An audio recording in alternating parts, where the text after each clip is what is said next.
the one, the only, Ben Sion.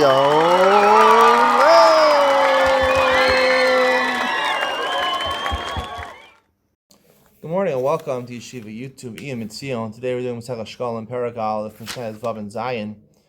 In Mishnah Vav, there's a machlokas about kalbon. Kalbon is basically, as I explained in the main share, is basically a money changing fee, right? When you give a shekel, you only have to give a machzor shekel. Usually you only have shekalim around, so you're asking a machzor shekel. If you give exactly a machzor shekel, according to Rabbanan, you don't have to pay the kalbon. Only if you give a shekel, which it's money changing, he has to give you back a machzor shekel and keep a machzor shekel. You're asking for change. There's a fee for change. It's not free to get change, right? You're asking a favor.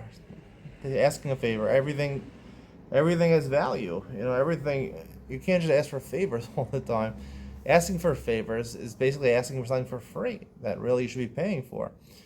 People who live their lives asking for favors are basically stealing from other people, because sometimes people feel guilty of not doing the favor for them. To ask for hair once in a while is human being. It's normal. All the time is not the way to live. So there's a fee, and that's what Torah recognizes over it. There's machlokas over here between Reb Meir and the Rabbanan. What about if you gave 1 shekel for 2 people? So according to the Rabbanan, eventually the money changer has to split it, right? Machzor shekel, you want to have a surplus of machzor shekel to give back to the people that give a shekel. You want to give machzor shekel, so he has to split it up. But he only has to do one thing, one maneuver with it, and therefore you only pay 1 kalbon for 2 people.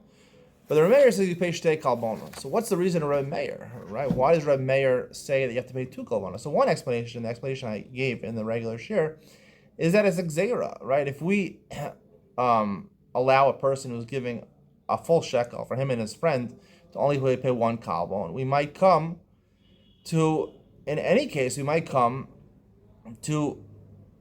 a regular case where you give a shekel, to also not take anything.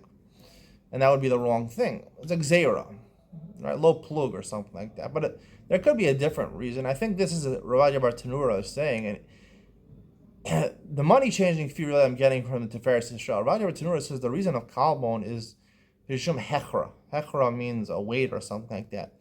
And I believe it has something to do with the fluctuation of money. Money doesn't always value the same, right? A machzor shekel, right, is always worth the same in Israel, but if you want to exchange it into dollars or something like that, so the rate goes up and it goes down. Sometimes more, sometimes less. So therefore, according to Reb Meir, the reason for kalbon is to account for the fluctuation, the value of the machzor shekel.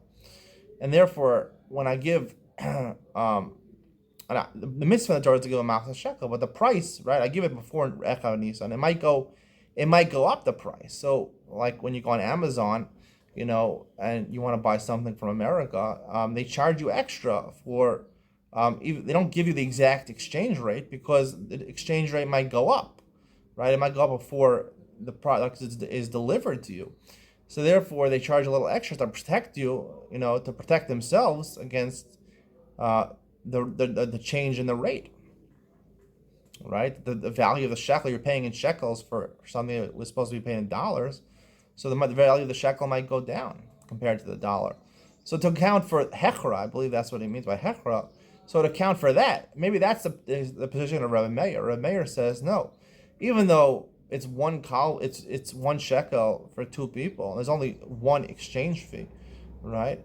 You only have to change in 2 machzor shekel. There's only 1 change they have to do. So according to the Rabbanan, you only pay 1 kalbon. According to Reb Meir, no, it's because of every machzor shekel could devalue, and therefore to protect against devaluation, therefore 2 people paying 2 machzor shekel, you have to give 2 kalbonos. That could be the explanation of Reb Meir. Hope you enjoyed today's share. See you in the next one.